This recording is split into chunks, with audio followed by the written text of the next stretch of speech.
If you go on YouTube and you search, you will find that President Trump is openly threatening the Prime Minister of India. പ്രധാനമന്ത്രി ഇന്ത്യയുടെ പ്രധാനമന്ത്രിയെ വ്യക്തിപരമായി ഭീഷണിപ്പെടുത്തുന്ന വിദേശ ശക്തികളെക്കുറിച്ച് ഈ കാര്യത്തിൽ ഫയലുകളിലേക്ക് പോയാൽ നിങ്ങൾക്ക് കാണാൻ He openly says that he can destroy the career of Mr. Modi. മോദിയുടെ കരിയർ തന്നെ തകർക്കുമെന്ന രീതിയിലുള്ള വലിയ വിശദീകരണങ്ങളാണ് അവർ നടത്തിക്കൊണ്ടിരിക്കുന്നത്. So Mr. Modi is controlled by President Trump. Mr. Modi is president Trump എല്ലാ അർത്ഥത്തിലും നമ്മുടെ പ്രധാനമന്ത്രിയെ നിയന്ത്രിച്ചു കൊണ്ടിരിക്കുകയാണ് എന്നാണ് ഇതിന്റെ എല്ലാം ചുരുക്കം. And the exact same way that Mr. Trump controls Mr. Modi controls the Chief Minister of Kerala. The same way Trump controls Mr. Modi controls the Chief Minister of Kerala. എങ്ങനെയാണോ ഈ ട്രംപ് മോദിയെ നിയന്ത്രിച്ചു കൊണ്ടിരിക്കുന്നത് അതേ പ്രകാരമാണ് പ്രധാനമന്ത്രി കേരളത്തിന്റെ മുഖ്യമന്ത്രിയെയും. Everybody knows this.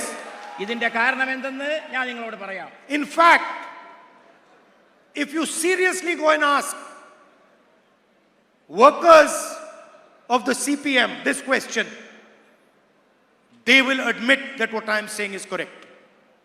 കേരളത്തിലെ പാർട്ടി പ്രവർത്തകരോട്, കേരളത്തിലെ തൊഴിലാളികളോട്, അവരുടെ പ്രശ്നങ്ങളോട് ഈ ഗവൺമെന്റ് സ്വീകരിച്ചു കൊണ്ടിരിക്കുന്ന സമീപനം എന്താണ് എന്നുള്ളത് മനസ്സിലാക്കാൻ ശ്രമിച്ചാൽ തന്നെ ഈ കാര്യം നമുക്ക് വ്യക്തമായിട്ട് ഗ്രഹിക്കാൻ കഴിയും.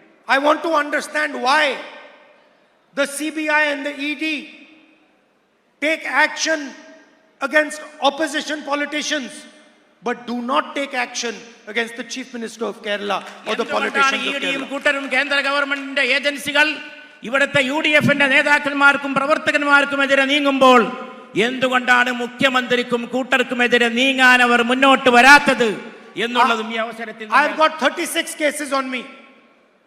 I've got 36 cases on me. 36 cases. 36 കേസാണ് അദ്ദേഹത്തിനെതിരെ ഇവിടെ രംഗത്തുള്ളത്.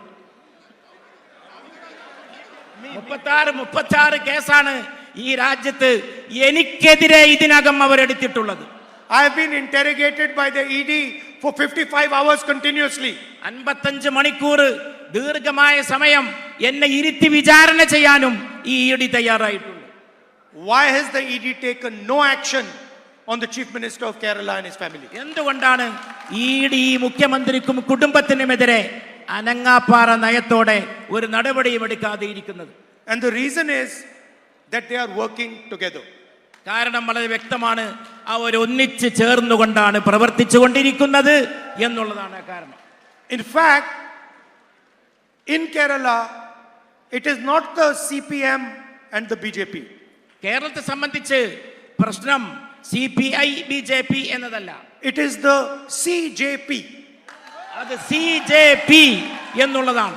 അവർ കൂട്ടുചേർന്നുകൊണ്ടുള്ള പരസ്പരം കൈകോർത്ത് പിടിച്ചുകൊണ്ടുള്ള everybody knows that they are partners.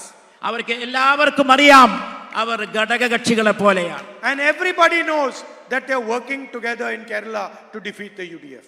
അവരെല്ലാവരും പരസ്പരം സഹകരിച്ച് അവർ രണ്ടു കൂട്ടരും UDFനെ തോൽപ്പിക്കുന്നതിന് വേണ്ടി ഒറ്റക്കെട്ടായി കൈകോർത്ത് പിടിച്ചുവെന്ന കാര്യവും